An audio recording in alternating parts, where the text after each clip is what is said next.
Petite coupure. Hop. Petite coupure, petite coupure. On va attendre que tout le monde revienne.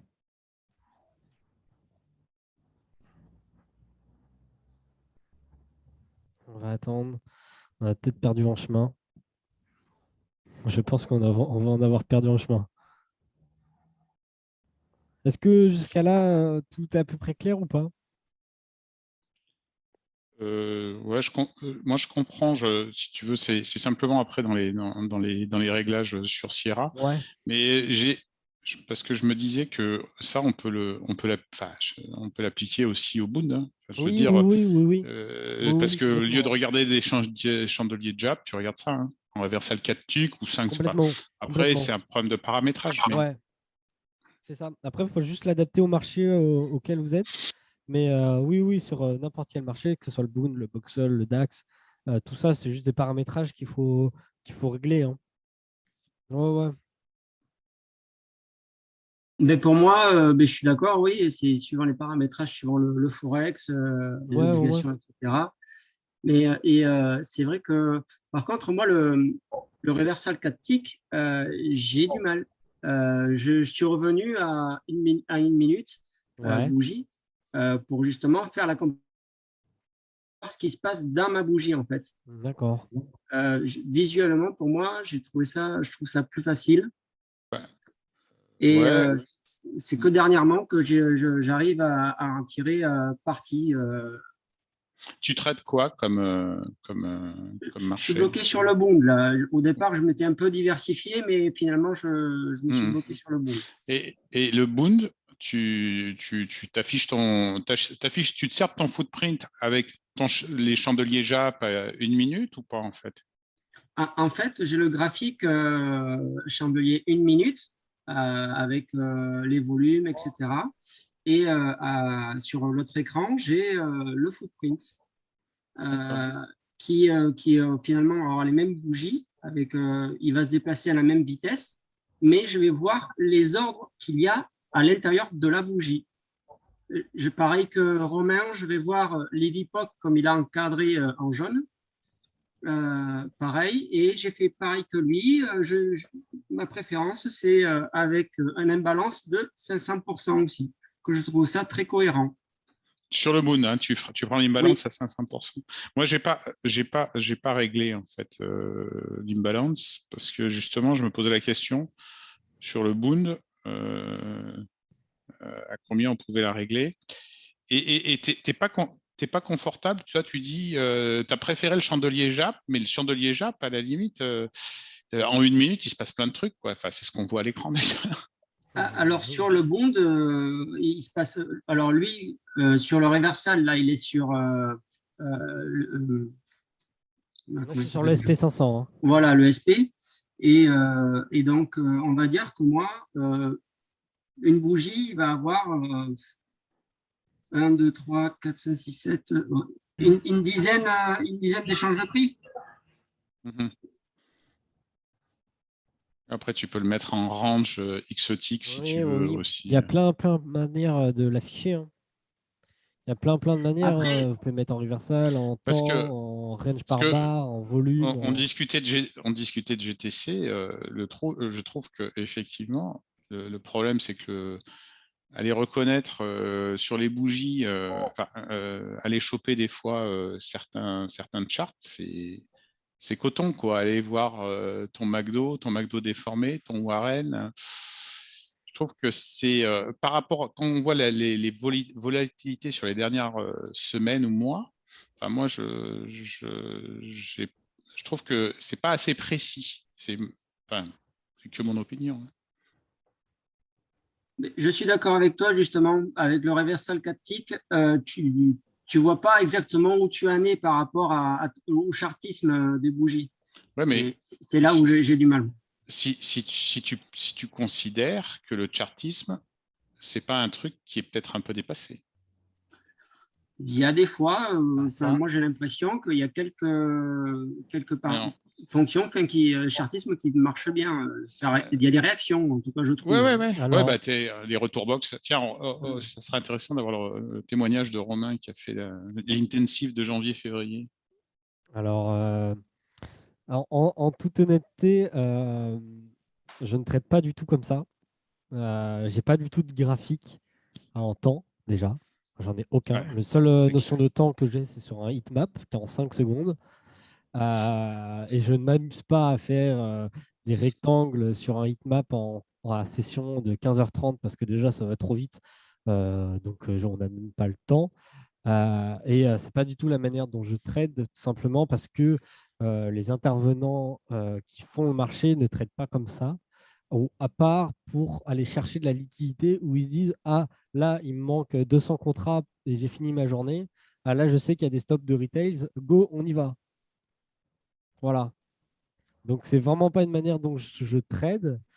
Si elle est gagnante de vos parts, tant mieux. Mais pour Mais moi, c'est pas la manière du tout que je veux trader. moi, je te rejoins et c'est pour ça que je trouve un peu, enfin, on est un peu aux limites de la formation GTC sur le Boon, c'est-à-dire que, bien sûr qu'il y a j'ai expérimenté des McDo qui marchent, j'ai expérimenté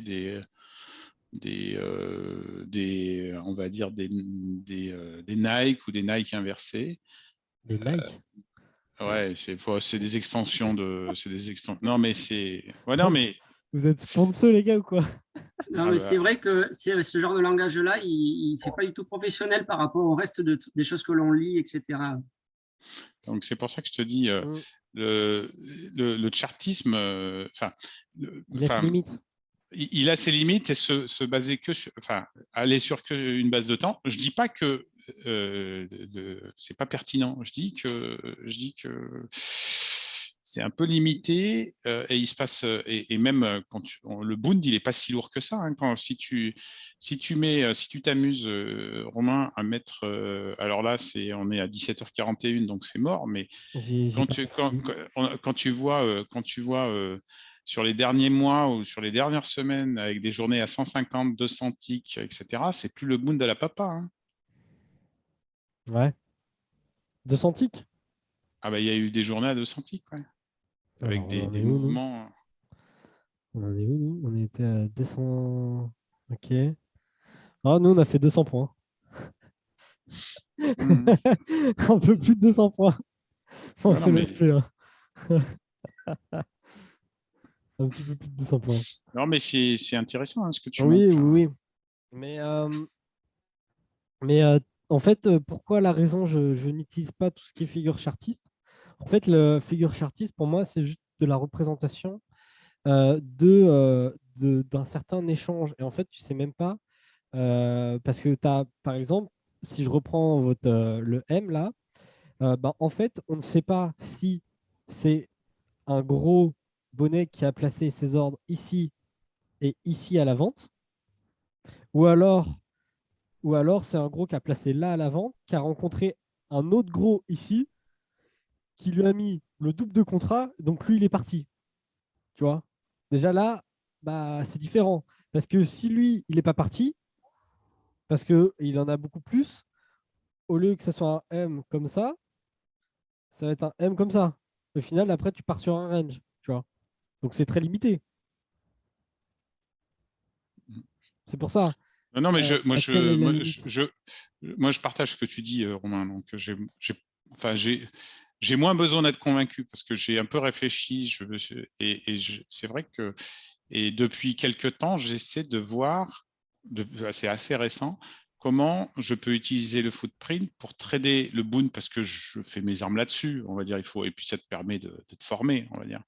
Mais je suis assez, je me dis, parce que en fait, les représentations qu'on a à la bougie, c'est a posteriori. Alors que ce qui est important, c'est de savoir ce qui se passe, on va dire, à l'instant T, quoi.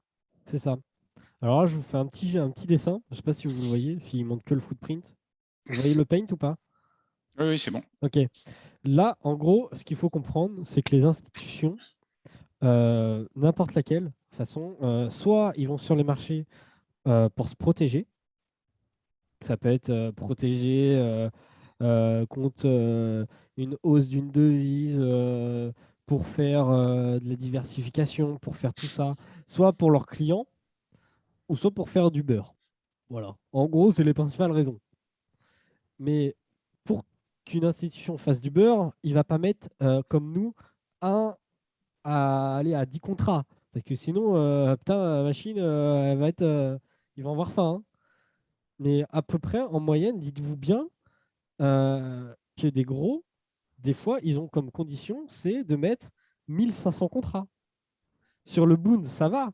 Sur le SP, c'est déjà un peu plus compliqué. C'est un peu plus compliqué. Si on regarde le carnet, je vais vous ressortir le carnet. Il y a à peu près 60 lignes, 60, une soixantaine. Donc si on met 1500, le carnet, il est mort, hein. Donc, Euh, donc, donc on parle bien du mini SP, hein. oui, oui, oui, oui, oui.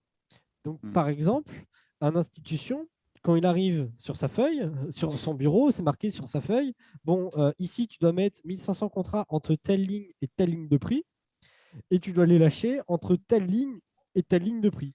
Voilà. OK? Donc, est-ce que, par exemple, les M, on reprend ce qu'on disait, est-ce que le M, c'est pas tout simplement ici, là, ça rentre dans la ligne, dans la zone d'intervention d'un opérateur qui dit ah bah là c'est cool, je vais en mettre 700, là j'en mets 700 et là j'en mets 800. Allez hop, boum. Et du coup on a chargé le wagon, c'est bon. Aussi bien c'est même lui parce qu'il y a de ça, il faut savoir qu'il y a de ça. Là aussi bien il en a mis 700, le marché est parti beaucoup trop fort. Donc il s'est dit oula, je vais prendre des achats pour comme ça le marché il va avoir un semblant de contrepartie. Et là, il va lâcher peut-être aller sans achat. Comme ça, le prix va revenir dans sa zone d'intervention. Et il le refait un peu artificiellement, hein. C'est complètement de la manipulation de marché. C'est interdit, hein, on le rappelle, c'est interdit. Mais ça se passe comme ça, réellement. Ça se passe vraiment comme ça. C'est énormément de manipulation de marché, énormément de choses comme ça. Mais bah, vous avez le droit, parce que bah, qui va vous dire ah bah, tu n'as pas le droit de mettre 100 contrats là parce que tu es à 700 en vente. Bah non, tu peux avoir dit bah, je vais changer d'opinion, et j'en ai un compte qui est plus sur le long terme, un qui est sur le court terme. C'est pas possible, ouais. C'est pas possible du tout de condamner ça. Donc le mec, ici par exemple, premier mouvement, il a mis 700 contrats à peu près, tout ici là, boum, boum, boum. Il en a mis 700. Mais quand on met 700 sur le marché, bah, tu as les traders aguerris qui voient qu'il y a un mec qui en a mis 700. Donc forcément, ça peut faire peur si tu es à l'achat, quand tu as un mec qui met en vente, tu vois, qui en met 700 en vente. Donc forcément, tu auras beaucoup moins d'acheteurs. Donc si tu as moins d'acheteurs, bah, le prix va beaucoup plus avoir tendance à se casser la gueule. Mais du coup, lui, si ça se casse trop vite la gueule, il en a mis que 700 sur 1500, bah, il n'a pas fait son job. Et là, lui, et c'est pas ouf, quoi. Donc, il va faire potentiellement remonter le prix artificiellement en mettant des contrats à l'achat. Du coup, il va avoir une position vendeuse et une position acheteuse. Bon, pas sur le même desk, tout ça, c'est des gros trucs techniques. Mais voilà. Et du coup, là, les gens qui sont en achat, ils vont faire oh yes, ça repart. Théorie de dos, comme ça fait ça. Ça va faire ça. Théorie de dos, boum. Parce que on ne sait pas, hein. Quand on arrive sur le marché, c'est beau de dire d'avoir ça et de dire bah là c'était un M, c'était facile, mais quand on est en temps réel, bah là, si vous arrivez et il y a ça, alors est-ce qu'on est en train de faire un M ou pas? Alors en plus, il y a ça. Est-ce qu'on fait un M? Est-ce qu'on fait une continuation de tendance? Est-ce qu'on fait, je sais pas quoi, un carré, un rond? Là, on n'en sait rien. Tu vois ce que je veux dire? C'est pour ça que ça a des limites, le chartiste, énormément. Et du coup, là, par exemple, bah, lui, il va potentiellement, c'est des scénarios, mais il en a illimité des scénarios comme ça, hein.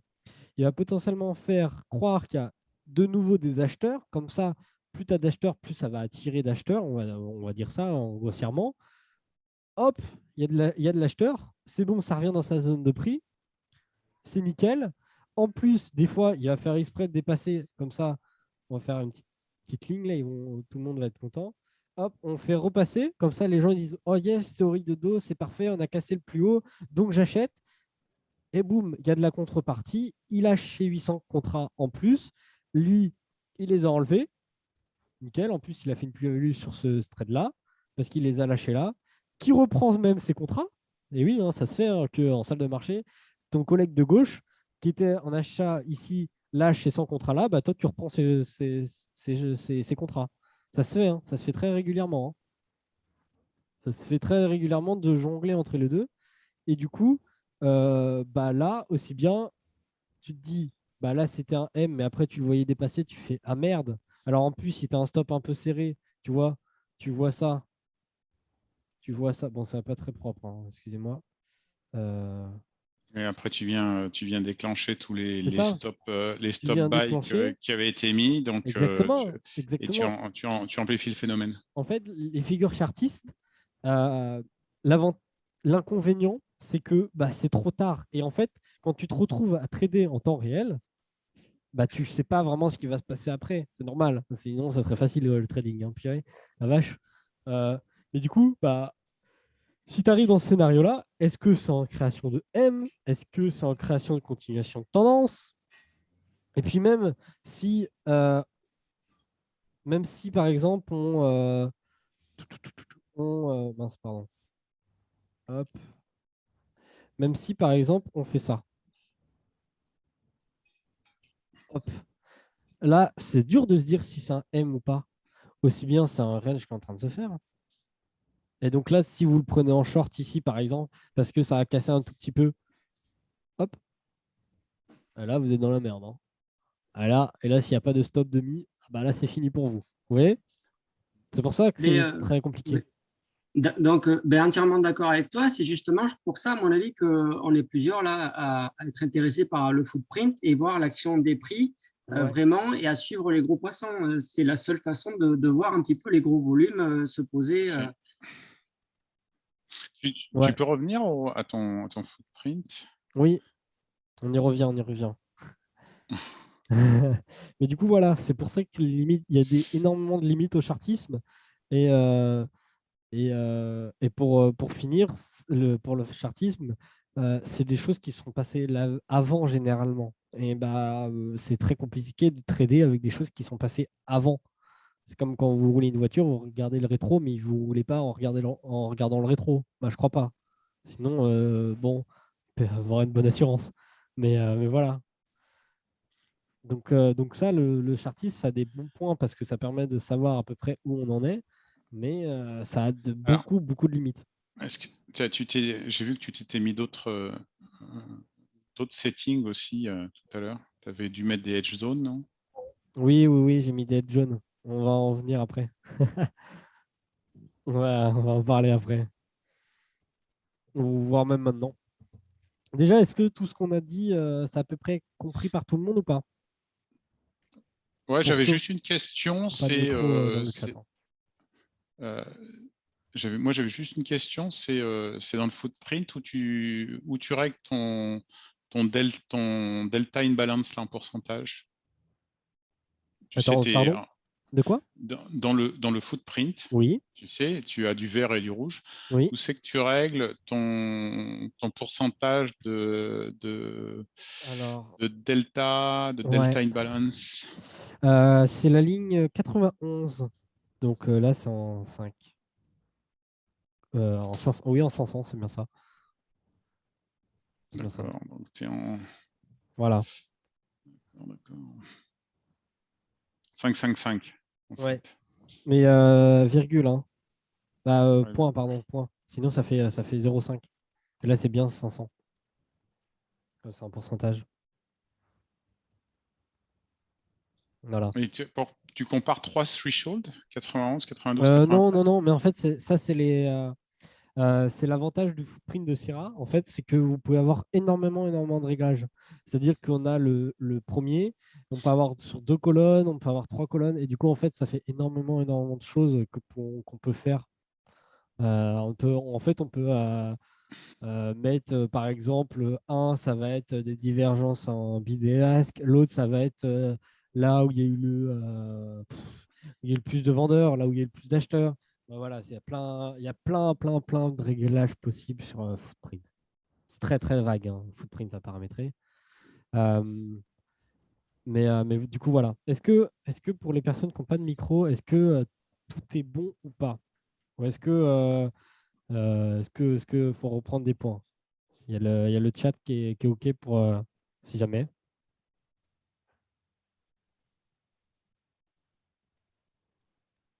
Je prendrai ça pour que c'est bon. Je pense. On essaye. On essaye quoi? Qu'est-ce qu'on essaye? Ah, OK. Bon. En façon, c'est beaucoup d'informations, hein. Il y aura je suis en train d'enregistrer. Bon, par contre, ça va être un peu assez long. Mais c'est normal. C'est très dense et je ne peux pas m'étaler beaucoup parce que bah, je n'ai pas tout non plus toute la nuit à faire. Euh, mais j'essaie de donner le maximum possible en peu de temps. Voilà. Oui, c'est Henri Salcati. Je trouve ça là super intéressant. Néanmoins, Sirachart est tellement compliqué qu'il nous faut des années pour comprendre. Ouais, ouais, ouais. Les paramétrages de Sirachart, c'est très, très, très compliqué. Et ouais, ouais. C'est très chiant. C'est très, très, très chiant, le paramétrage de Sirachart. Mais du coup, pour reprendre. Oui, parce que toi, finalement, Ouais. plus précisément, qu'est-ce que tu recherches justement dans le footprint pour te donner des points particuliers? Qu'est-ce qui va te faire déclencher Alors, moi, je cumule ça beaucoup avec le carnet d'ordre et la liquidité sur le heatmap, énormément. Mais là, c'est un peu plus compliqué à expliquer parce que des fois, c'est beaucoup de ressenti en fait. Des fois, des prises de décision parce qu'il y a telle et telle ligne de prix qui sont là, tel et tel rechargement. Mais sur le footprint, ce que je vais regarder essentiellement, c'est du coup les imbalances. S'il y a beaucoup d'imbalance acheteuses à un endroit et on fait que de repousser. Les zones de chargement et de déchargement, ce qu'on va vulgariser, bah, voilà, c'est là où il y a eu le plus de chargement et de déchargement. Tu dis, tu croises avec le carnet d'ordre, mais bon, le carnet d'ordre, enfin, on va dire, ça te donne une visibilité qui est limitée parce que de toute façon, des fois, tu as du spoofing. Oui, oui, oui. Bah, je cumule moi, avec le heatmap. En fait, j'ai bah, si vous voulez, je peux vous montrer mon setup, hein, y a pas de problème, je vais vous montrer ça. Est-ce qu'on voit? Bah, il est un peu différent le footprint parce que je l'ai cumulé avec un heatmap. Euh, Mais en gros de gros, j'ai un footprint devant, je l'ai changé aujourd'hui. Donc voilà. J'ai ça. Comment je peux changer d'écran?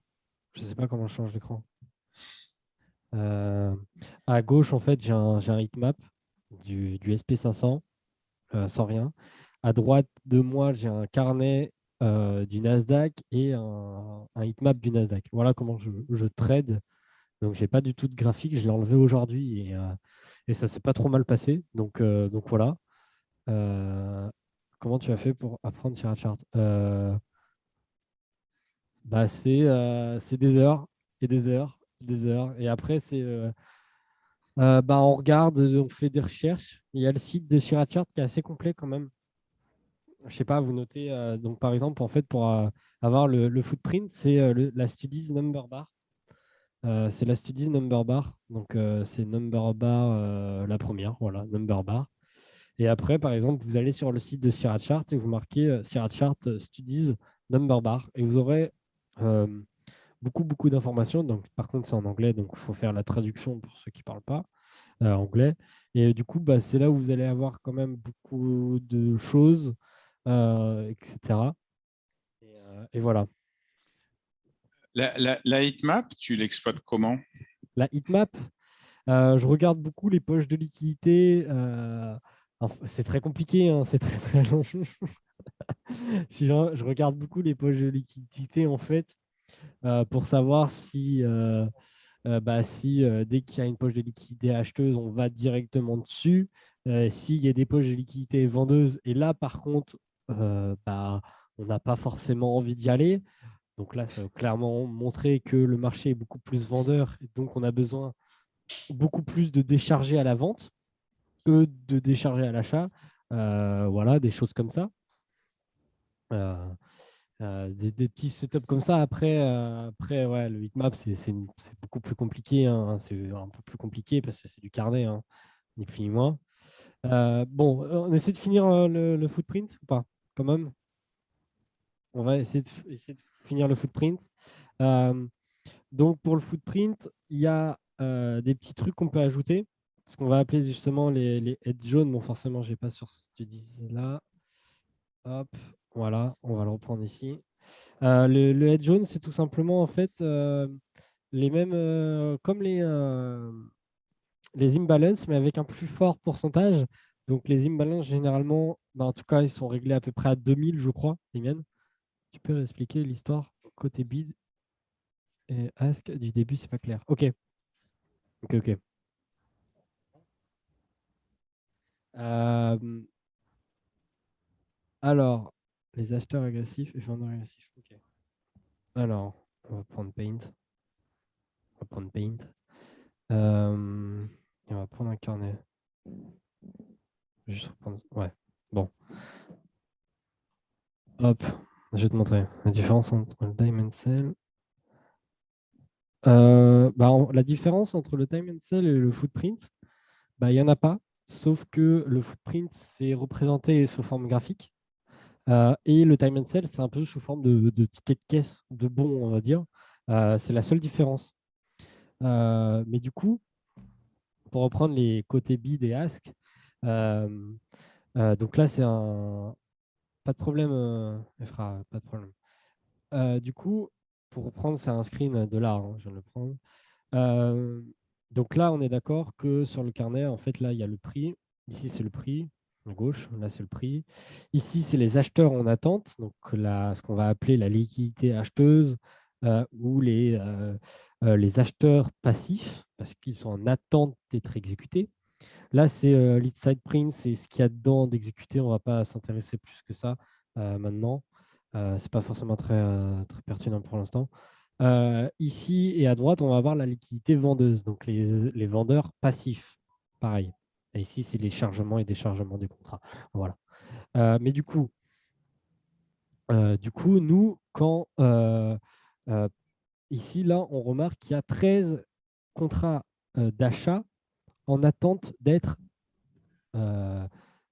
pris, tout simplement.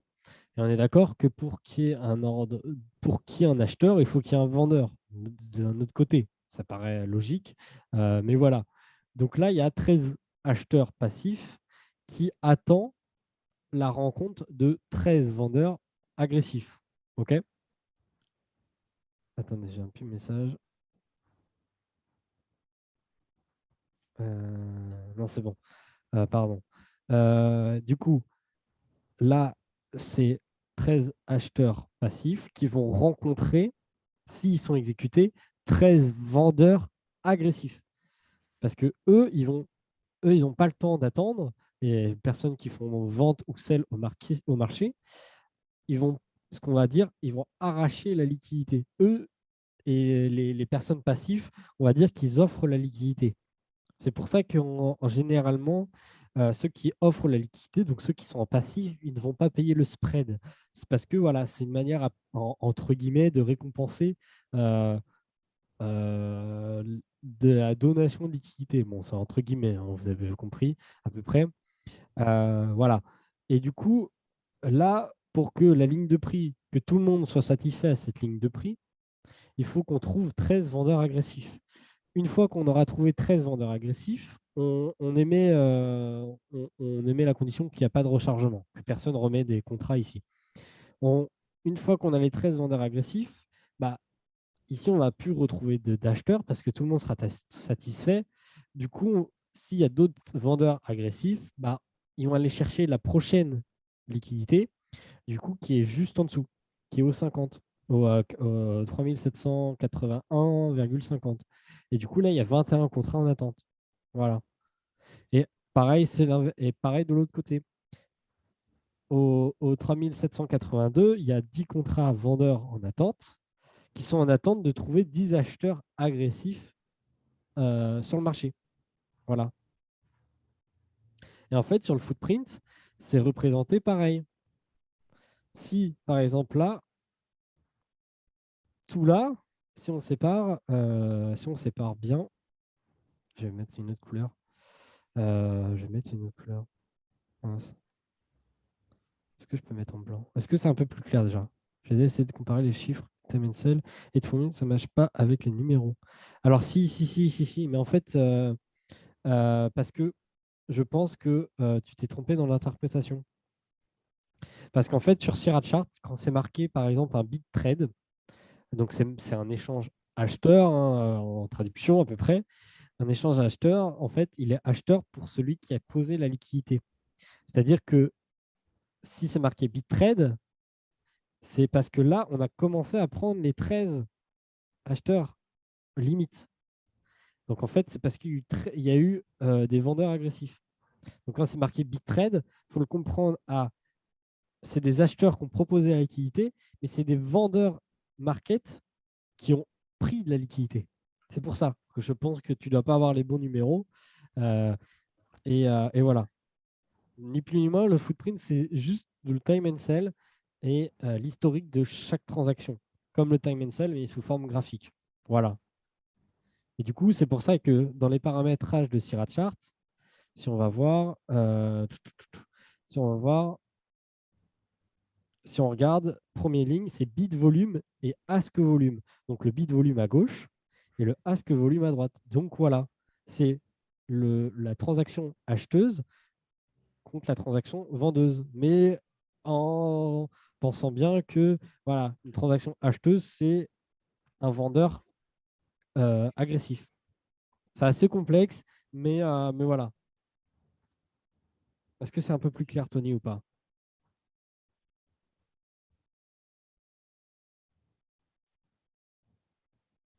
Est-ce que c'est un tout petit peu plus clair?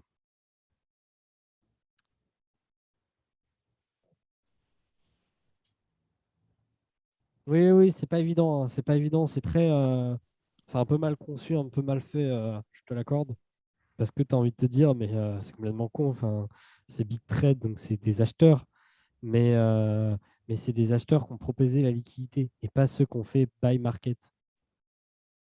Bah, c'est pas ceux qui ont appuyé sur market, c'est les vendeurs market qui ont pris la liquidité aux acheteurs passifs.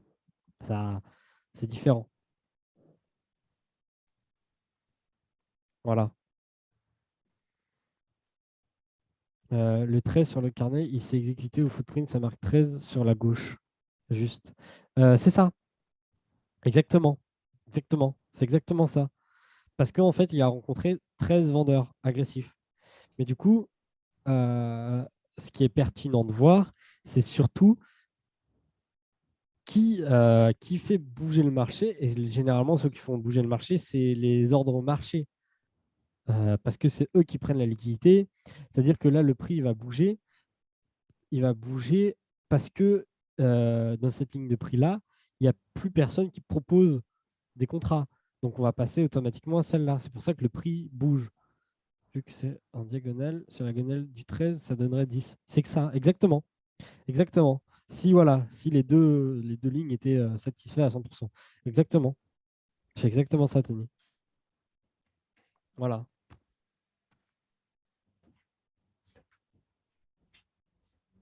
Ça donnera le 10.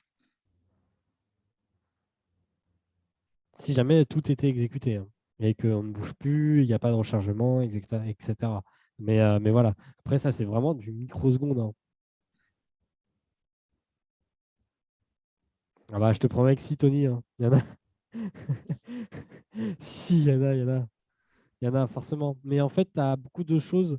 Tu as des personnes, des algos, qui vont mettre des contrats à la milliseconde que toi-même, tu vas même pas voir, en fait. Donc, des fois, tu vas avoir des différences qui vont en rajouter ou alors qui vont en enlever. Ou alors qui vont en enlever. Tu regardes, là, à peu près, il y a une cinquantaine, 70 contrats.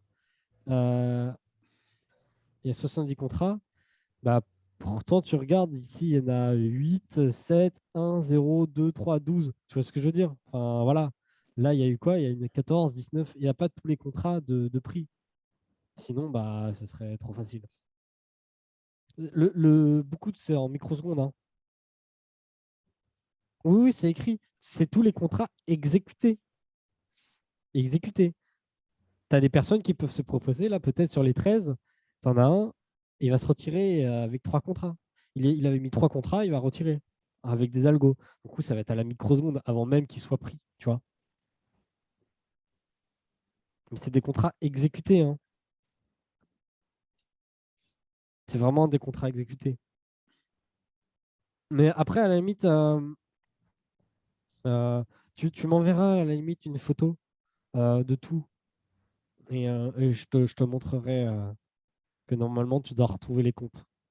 Normalement. Mais le carnet, c'est les potentiels acheteurs et les potentiels vendeurs, hein. Donc, mais oui, c'est un peu, bah, c'est très compliqué parce que bah, il y a des algos déjà. Il y a énormément, énormément d'algos, hein, beaucoup, beaucoup, beaucoup. Donc, c'est très compliqué de montrer. Bah là, il y a 13. Pourtant, si on regarde à telle heure, il n'y aura pas 13 contrats exécutés parce qu'entre-temps, il y en a peut-être 2 qui ont mis 2 autres contrats, ainsi de suite. Tu vois, c'est pas possible, c'est des microsecondes. Donc, c'est très, très compliqué. J'avais une question parce Ouais, que est-ce que depuis que tu trades là sur le SP, ouais. est-ce que tu as relevé des notions de trigger liées au Nasdaq? C'est-à-dire, est-ce que le Nasdaq déclenche quelque part, Oui, oui, oui, oui.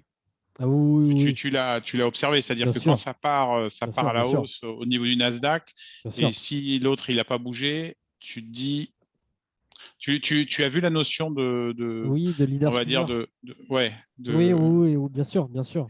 Bien sûr mais qu'elle existe. c'est quoi? C'est le Nasdaq qui drive le SP ou Alors, vice? généralement, oui. Généralement, oui. Généralement, oui. Là, par exemple, je vais peut-être pas. Ouais. C'est le heatmap. C'est le heatmap du Nasdaq. C'est le heatmap du Nasdaq. Mais c'est très, très corrélé, hein. C'est très, très corrélé, hein. Là, on voit quasiment aucune différence. Mais des fois, en fait, on va plutôt chercher ça. Par exemple, si Comment? on voit que c'est une zone protégée sur le Nasdaq. Pardon. Hop, hop là. Si c'est une zone qui est protégée sur le Nasdaq et sur le footprint, parce qu'il y a beaucoup de contrats, c'est la VWAP, c'est je ne sais pas quoi, et qu'on voit sur le Nasdaq qu'elle est pétée fortement, et que sur le SP500, on ne l'a pas encore pété, alors là, il y a quand même beaucoup plus de probabilités, beaucoup plus de chances que ça suive. Et pareil sur les indices européens, sur le DAX, le Boxol et tout ça, je sais que ça marche très très bien. Ou alors, ce qu'on peut avoir, c'est la décorrélation des marchés avec les dettes contre les indices. Généralement, les dettes vont être à l'inverse des indices. Donc, si on voit que bah, la tendance de fond sur la dette, qu'on va avoir beaucoup plus de chances d'aller monter sur des marchés de dette, bah, on va plus avoir envie de shorter les indices. Ouais, sauf qu'en ce moment, Oui, on en va ce dire moment, que après, en ce moment, c'est très particulier quand même, hein, parce qu'il y a les taux c'est- d'intérêt, il y a l'inflation, on sort de la crise, Covid.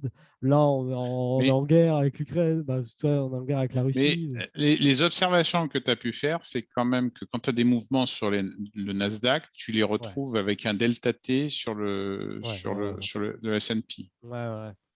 Beaucoup, beaucoup, hein.